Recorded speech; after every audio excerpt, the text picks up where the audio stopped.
É verdade, mudou. Cumprimento a cada um dos irmãos e a todos com a paz do Senhor. Amém? Amém, irmão. Abra sua Bíblia no texto sagrado que se encontra no livro de Atos, capítulo 12. Atos, capítulo 12, versículos 5 ao 8. Muito bem. Todos que encontraram podem dizer amém? Amém. O texto sagrado diz: E assim Pedro estava guardado na prisão, mas havia oração incessante a Deus por parte da igreja a favor dele. Na noite anterior ao dia em que Herodes ia apresentá-lo ao povo, Pedro dormia entre dois soldados presos com duas correntes. Sentinelas junto à porta guardavam a prisão. Eis, porém, que sobreveio um anjo do Senhor, e uma luz iluminou a prisão. O anjo tocou no lado de Pedro e o despertou, dizendo: Levanta-te depressa.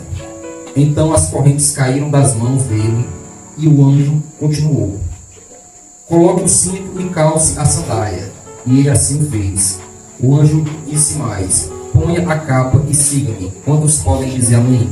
Queridos e amados irmãos em Cristo Jesus, normalmente nós pentecostais, nós falamos de missões mais emocionalmente do que racionalmente.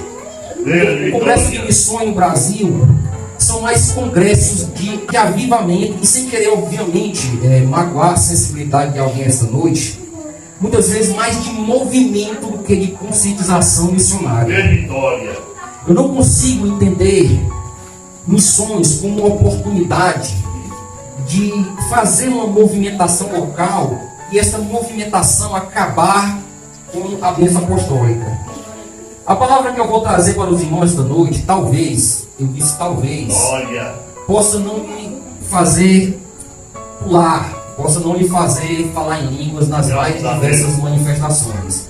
Mas se ela puder lhe provocar uma conscientização missionária aqui esta noite, a palavra tem sido alcançada. Notem que estamos na última hora da igreja na terra.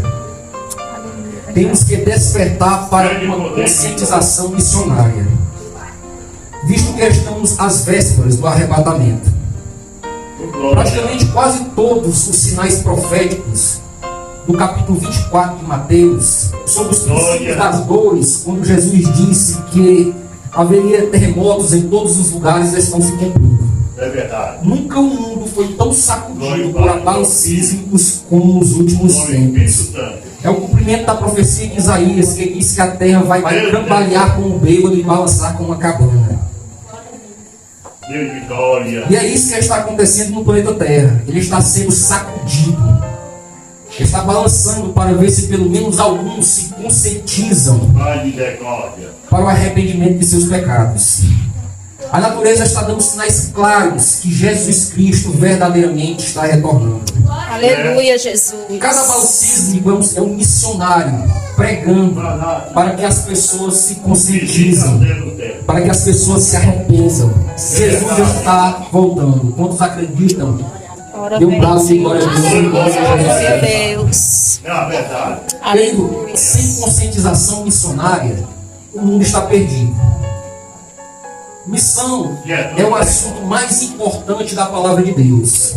Aleluia, Tudo Jesus. que Deus faz, Ele faz através de missões. É verdade. O nosso Deus é um Deus missionário. Me permita ler alguma estatística esta noite. Existem 8 bilhões de pessoas em toda a Terra. 33% da população do mundo inteiro dizem professar a fé cristã. 38% têm acesso ao Evangelho, mas optaram por não seguir Jesus.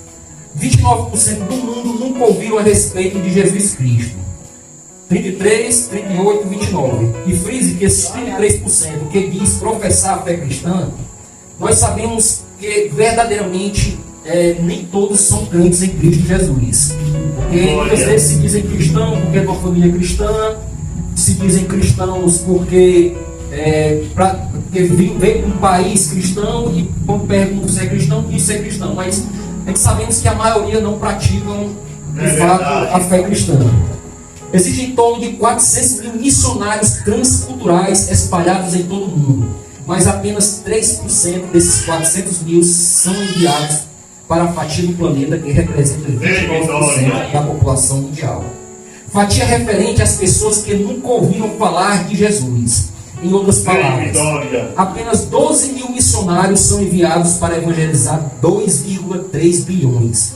Cada missionário teria que evangelizar em torno de 193 mil pessoas, uma população equivalente à cidade de Sobral, 3 vezes a população de Itapajé. Cada missionário teria que evangelizar uma população equivalente a 3 Itapajés para dar conta de cumprir a missão de evangelização do mundo sozinho. Porque a seara é grande e poucos são os ceifeiros. Morrem diariamente em todo o planeta 135 mil pessoas todos os dias. 5.625 por hora, 93,60 por minuto. Dentre elas, uma pessoa se suicida a cada 30 segundos no planeta. E 70% dessas pessoas que morrem todos os dias em todo o planeta vão para o inferno. 70% do mundo inteiro está na mão do diabo. Sendo assim, se Cristo viesse hoje, em torno de 70% da população estaria condenada ao inferno. Então, queridos, ao fazer essa pesquisa, ao tomar conhecimento dessas informações, cheguei à conclusão de que nós estamos fazendo pouco. Cheguei à conclusão que o nosso trabalho está sendo insuficiente. Por quê? Porque é importante contribuir, é importante orar, mas também é importante ir. Porque a seara é grande e poucos são os ceifeiros. Nós temos todos os recursos à nossa disposição. E a igreja primitiva, mesmo sem esses recursos que ela teve à disposição, ela conseguiu evangelizar o mundo da sua época. Glória. Saiba, queridos, que Deus vai cobrar o que Ele colocou à disposição de cada geração. Internet, rádio, TV, e Ele vai cobrar de cada geração aquilo que Ele colocou à nossa disposição. Nós, com todos esses recursos, não estamos conseguindo evangelizar o mundo da nossa atualidade. O texto sagrado lido esta noite, ela revela a falta de liberdade de culto dos primeiros cristãos do primeiro século. E nós concluímos que, apesar de todas as dificuldades, eles nos dão uma lição de mestrado em missões. O apóstolo Paulo, ele comandou a maior investida contra a igreja do primeiro século. O apóstolo Paulo, ele perseguiu o cristianismo em defesa do judaísmo, pensando que estava agradando o seu Deus. Não é isso, irmão? Que acontece com um muçulmano, com um budista, e até com o próprio cristianismo na Idade Média. Não era isso que acontecia. Eles pensam e pensavam que estavam defendendo a sua religião e agradando o seu Deus, pois o apóstolo Paulo, ele cometeu o mesmo erro. Entretanto, ao perseguir os cristãos, o apóstolo Paulo, ele não sabia que estava perseguindo ao próprio Cristo. Que ele acompanhou no caminho de Damasco e disse: Saulo, Saulo, por que me persegues? E Paulo disse: quem é você? E ele disse: eu sou Jesus, a quem tu persegues. De repente Deus começa a usar o maior perseguidor da fé cristã. Deus começa a usar Paulo, inimigo número 1 da fé cristã. E em vez de Deus matar esse infeliz, Deus, ele começa a fazer uma coisa extraordinária. Ele convoca Paulo para as fileiras do exército dele. E usa ele de forma extraordinária para impactar o mundo com a sua palavra. Oh, Deus maravilhoso. Depois da conversão de Paulo, Paulo passou a amar, passou a ver missões acima da sua própria vida. Ele diz em Atos 20: em nada tenho a minha vida por preciosa, contanto que eu cumpra a carreira e o ministério que o Senhor me confiou. É verdade. Após se converter ao cristianismo, Saulo de Tarso, transformado em Paulo, o apóstolo gentil, então passou a sentir na pele o que é perseguição religiosa. Ou seja, queridos e amados irmãos, na condição de perseguidor, ele passou a ser perseguido. Paulo sentiu na pele o que é a intolerância religiosa. Queridos e amados irmãos, a intolerância religiosa, ela vem marcando a história da humanidade. E ainda hoje, em pleno século XXI, ela continua viva. Apesar do avanço cultural e da interação entre os povos através da mídia, através do contato, do rádio, da TV, da internet, a intolerância religiosa ainda persiste. Desperta nós. A liberdade de culto ainda, queridos e amados irmãos, é uma conquista muito distante para aqueles países que ainda adotam o radicalismo islâmico, o socialismo na China e na Coreia do Norte, o hinduísmo na Índia. Glória. E tantos outros países afora. O relatório missionário ele mostra que milhares de cristãos morrem ao redor do mundo e a mídia faz pouco caso em divulgar esses assuntos. Homens e mulheres que o mundo não é digno de que eles tenham colocado o pé neste chão. Homens e mulheres mártires na igreja. E ainda hoje, pastores no mundo afora morrem dizendo abaixo do comunismo. Bendito seja o nome do Senhor. Mas assim, meus irmãos, como o sangue de Abel clamava na terra, o sangue de muitos missionários clamam. Deus é glória. Como assim, irmão Marco? Aquelas pessoas que morrem defendendo o Evangelho, aquelas pessoas que morrem pregando a palavra de Deus, aquelas pessoas que morrem pregando, as pessoas que veem essas pessoas vivendo uma vida piedosa, pregando o Evangelho, evangelizando, pregando e sendo martirizadas por pregar a palavra de Deus, elas são convertidas. Elas são convertidas através do amor ao Evangelho, do amor à palavra, do verdadeiro amor, que é aquele verdadeiro amor que é por atitude, o amor ágape. Bendito seja o nome do Senhor. Jesus viu que a intolerância religiosa e a falta de liberdade de culto se intensificaria ainda mais no final dos tempos. Jesus disse, ele disse o quê? Vocês serão entregues para serem maltratados e eles o matarão. Vocês serão odiados por amor ao meu nome. Talvez você não possa, queridos amados irmãos, entender porque você vive num país livre. Talvez você não possa entender porque você vive num país livre. Na União Soviética, um certo missionário, ele levou 16 mil Bíblias para a Rússia. E ele deu uma Bíblia a uma irmã. Aí a irmã tomou a Bíblia, abriu a Bíblia e começou a beijar a Bíblia. Começou a beijar a Bíblia. E disse assim, é minha. Aí de repente ela olhou para o missionário e disse assim, faz 42 anos, Stanley levou a última Bíblia que eu tinha. E aí ela começou a dizer, é minha. E ela pegou aquela Bíblia e colocou ela no peito e começou a abraçá-la. Abraçá-la e dizer, começou a se ajoelhar no chão e começou a chorar e dizer, é minha. E ela olhou para o missionário, aí disse assim, meu filho, não me dê dinheiro, não me dê roupa, não me dê nada. Eu quero Deus, me dá Deus, eu quero Deus, por favor, me dá Deus. Talvez você não possa entender, porque você vive num país livre.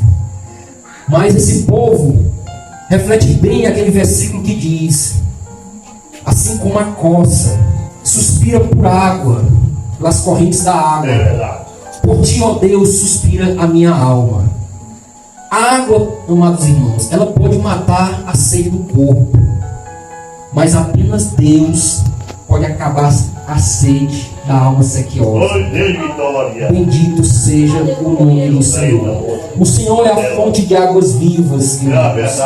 Talvez você não possa entender o que é uma China comunista, que tem uma Bíblia para 69 igrejas, porque você vive num país livre.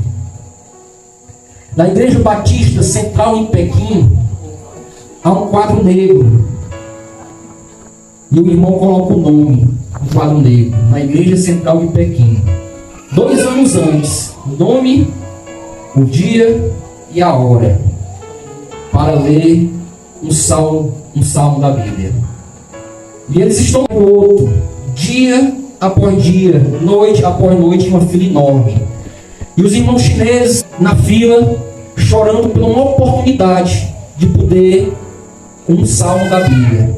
Então o irmão chinês está lá, lendo o salmo 125, e de repente a vista dele pula para o 126. Aí ele é interrompido por um rapaz e diz, irmão, faz 2 anos que eu espero para ler o 126. Oh, Deus. Por favor, se você quer ter outra oportunidade, se ponha na linha e espere mais 2 anos.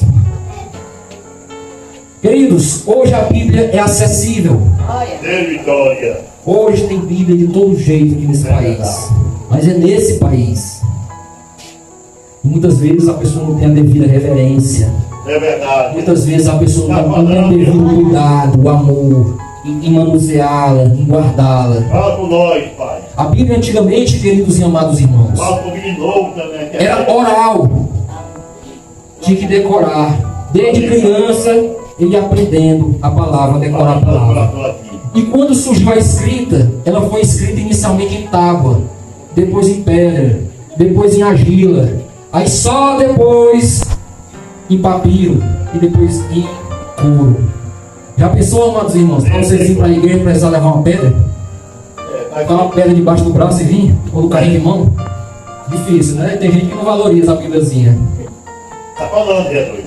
Apesar de toda a perseguição da igreja do Senhor, sempre dispomos de um recurso deixado à nossa disposição, qual seja a oração.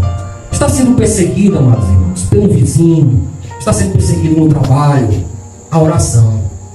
É verdade. Falou com nós. Queridos, o tempo de Deus não é o nosso tempo. A oração do justo, ele pode muito em seus defeitos. Tudo, Pai. Glória, Pai. Não pense que aquela sua oração Deus não ouviu. Ele ouviu, ele vai responder no tempo certo. É glória. Não pense que aquela sua dificuldade, aquele problema que você está passando, não está na agenda de Deus, não está no cronograma de Deus. Por quê? Porque tudo converge para aqueles que amam a Deus. Aleluia, Oi, Jesus. glória. No versículo 5 deste texto bíblico, o evangelista Lucas escreve que Pedro estava guardado na prisão. Mas havia o quê? Incessante oração da igreja, incessante oração da igreja para Deus em favor de Pedro. É verdade. Verdade, Jesus. E qual foi essa resposta? A resposta Aleluia, de Jesus. O anjo do Senhor milagrosamente veio e trouxe a liberdade a Pedro. Bendito Oh, glória a seja o nome Deus. do Aleluia, Jesus. Queridos, a oração é um recurso indispensável. Muito obrigado.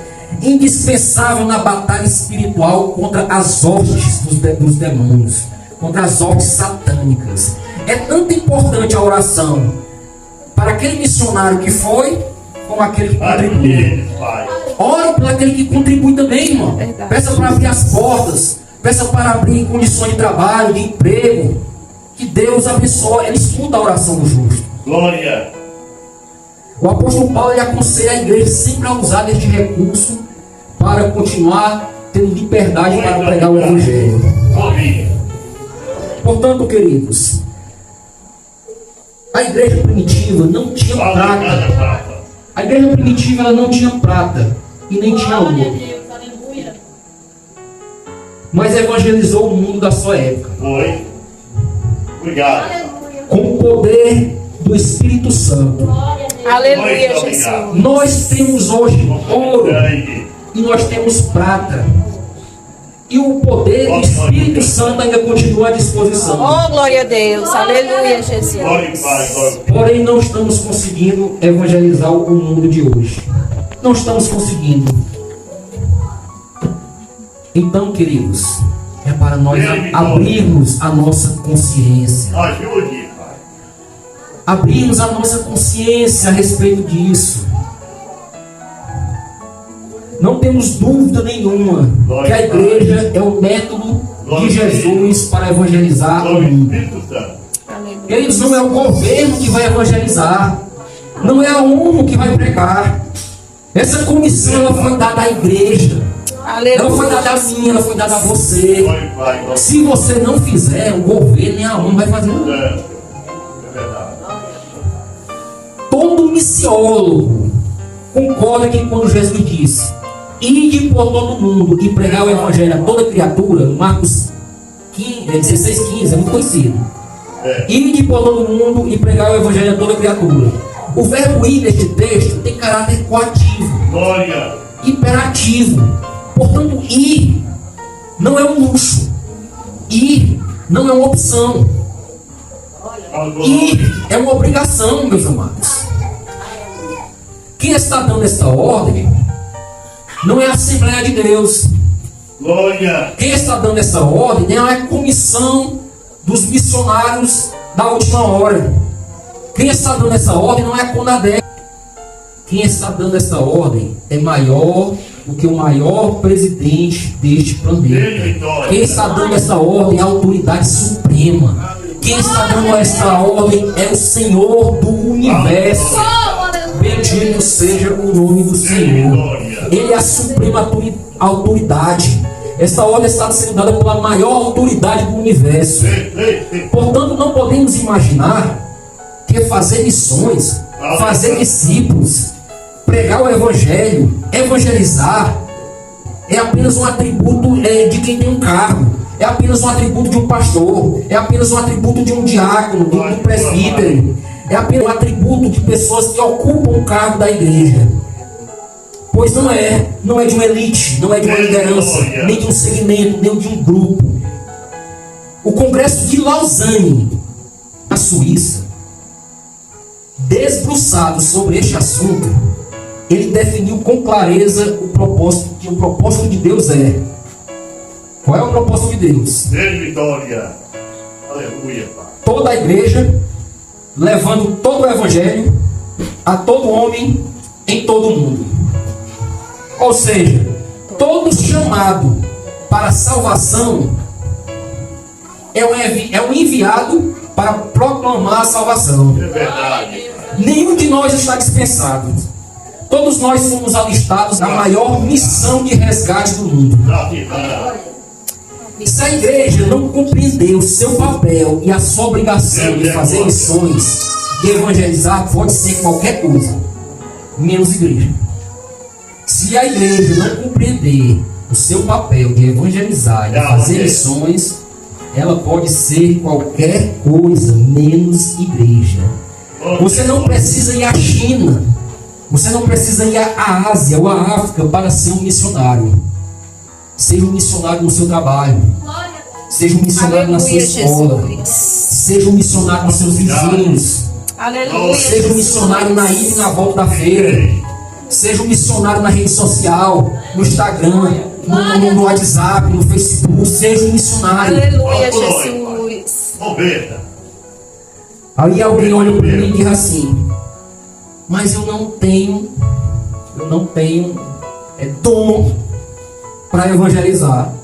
Alguém olha para mim e diz assim: eu não tenho dom para evangelizar, não tenho dom para pregar. E nenhuma página da palavra de Deus, de Gênesis a Apocalipse, diz que evangelizar é dom, que pregar é dom. Nenhuma página da palavra de Deus, de Gênesis a Apocalipse. Evangelizar, pregar, fazer missões é responsabilidade, é consciência cristã, é dever. Aleluia, Jesus. Dr. Oswald Smith, um dos grandes pensadores de missões do século passado, disse o seguinte: se o propósito de Deus é alcançar o mundo inteiro em missões, e o desejo de Deus é que todo homem o conheça, e o grande propósito do Senhor é que toda a terra venha a seu conhecimento, e você não está interessado em evangelismo e missões, há uma grande probabilidade de você nunca ter nascido de novo. Ou seja, se você não tem sede de evangelismo e de missões, há uma grande probabilidade de você não ter nascido de novo em Cristo Jesus. Quando eu tenho consciência do que é ser cristão, eu entendo que é intrínseco a palavra ser cristão está a obrigação de anunciar Cristo. É verdade. Então, se eu não entendi a obrigação de anunciar Cristo, então eu não entendi o significado de ser cristão, que é seguir a Cristo. Você entendeu aí como é muito relacionado? Muito bem. Queridos, a única coisa que a gente leva para a eternidade são almas. Entenda bem, a nossa vida é curta e ela passa rápido. É verdade. Fala com nós. E a única coisa que a gente leva daqui são almas. Fala com nós, pai. Tá falando O de seu carro envelhece, sua motinha envelhece, 3, 4 anos você tem que trocar. Seu carro envelhece, seu filho pegar uma tampinha de metal ali e falar assim: eu te amo, papai, na porta do carro. Sua casa se deterioriza e você descobre que um dia pode morar numa casa melhor e abandona aquela casa. Tudo se desgasta. E você não leva nada. Mas a única coisa que você leva são almas. Tô dentro, tá falando com nós. Em João 4,36, Jesus disse: o ceifeiro recebe desde já o seu salário, desde já ceifa para a vida eterna. Aqui, irmãos, a mulher samaritana foi lá anunciar Cristo Você de vitória. em Samaria. É verdade. Aí, quando aquela multidão veio, atraído pelo testemunho daquela mulher, Jesus olha para os apóstolos e diz: vocês têm esperado 4 meses para a colheita. Eis que ela já está aqui, a colheita de almas, vindo de Samaria para lhes evangelizar. É verdade.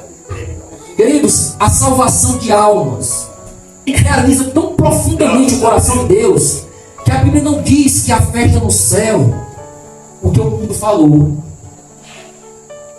A Bíblia não diz que a festa no céu porque um surdo ouviu. A Bíblia não diz que a festa no céu porque um paralítico andou. A Bíblia não diz que a festa no céu porque você pegou 100.000 pessoas e botou no maior estádio do estado do Ceará. Mas a Bíblia diz que a festa no céu pelo pecador que se arrepende. Glória a Bendito Deus. seja o nome do Senhor Jesus Cristo. É verdade. Então, por que será que nós, cristãos, nos tornamos dementes? Fala com nós, pai. Por que razão a letargia tomou conta de nós? Por que será que nossos cultos se tornaram mais um centro de encontro social do que uma oportunidade de confrontação espiritual? Glória. A nossa situação, queridos e amados irmãos, é tão grave que eu pedi para a igreja que oferecesse seus filhos a Deus. Aí alguém, depois do culto, chega para mim e diz: eu tenho medo de oferecer meu filho a Deus e Deus levá-lo para a glória. Vai, glória. Olha, isso não é um paradoxo. Eu tenho medo de entregar meu filho na mão de Deus, porque eu tenho medo que Deus leve para a glória. Se isso não é um paradoxo, se nós somos cristãos e a glória é a nossa meta, bendito seja o nome do Senhor Jesus Cristo. Porém, a Bíblia revela que se Deus diz ao pecador que ele vai morrer, e você não adverte, ele vai morrer pelo seu pecado, mas o sangue dele demandará da tua mão. Meu Deus. Está lá em Ezequiel 3:18. É. Muito bem. Então, queridos, que o Espírito Santo faça essa palavra ecoar na sua alma até você ter a noite de sono, dela tirar o seu sono. É verdade. Acorda A nós. minha oração é que a grande comissão da igreja não seja a grande omissão da igreja. Então, a ordem está dada. O tempo urge, a hora é agora. Que Deus nos ajude. Amém.